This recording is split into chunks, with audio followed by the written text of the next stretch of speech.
Good morning, John. Thank you for your lovely yesterday video. Today I want to talk to you about a really weird reason why it is worse for conservation to have a Republican in the White House than to have somebody from the Democratic Party. You might think, hey, that's obvious. Republicans hate the environment. Not really. It's more complicated than that, it turns out. Let's be honest, both parties like resource extraction. It keeps energy prices low, and it makes us less dependent on other countries. President Obama did a great job of keeping gas and energy prices low by having a whole lot of fracking happen in America. And there are a lot of reasons why conservative people in the US are totally into land conservation. Specifically, they like to use that for hunting and fishing and recreation of various kinds. But unless your dad was the Florida State Director of the Nature Conservancy, which our dad was, you probably don't know about this law that's very obscure and really amazing and popular. It's called the Pittman-Robertson Act. Named after the two senators who thought it up, it was signed into law in 1937 by FDR. And the idea was, one of the things that makes America really interesting is that we have a lot of open space, in a way that the places where a lot of Americans came from, Europe,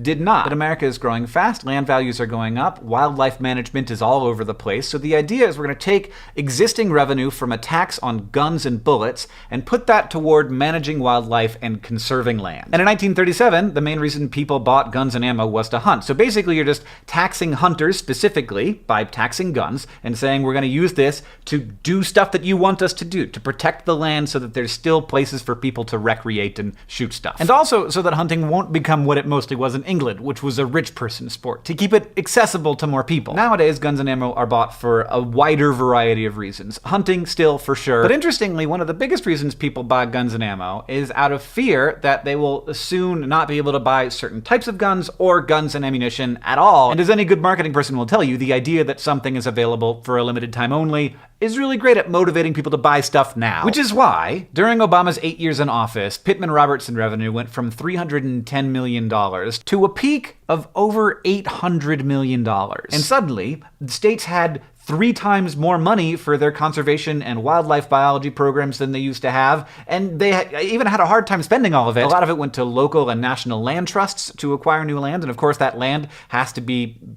open to hunters, but it's also not open to development. And interestingly, as the Pittman-Robertson revenue has increased, the number of licensed hunters is going down. It's just not as popular a hobby as it once was. So Pittman-Robertson is protecting wildlife that's getting hunted less and less, and nobody doesn't like that though. People who buy guns, even if they don't hunt, are proud and happy to support hunters, and people who might be in favor of more gun regulations in America, like me, also are probably more or less happy that more land is getting conserved. To be clear, if you want to support conservation, the best thing to do is to donate to a local land trust rather than buy a bunch of bullets. But I find it fascinating that a surge in the purchase of firearms and ammunition inspired by a fear that those things are going to get taken away from you by the person who was in the White House at that moment actually did amazing things for wildlife conservation over the last 8 years.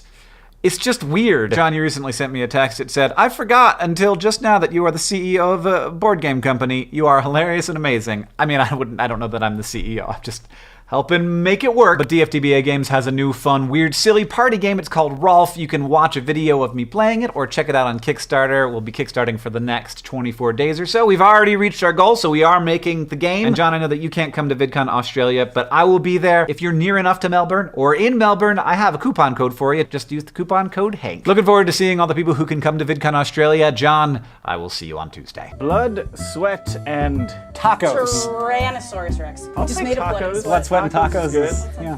The Backstreet. Banshee. Banjo. What?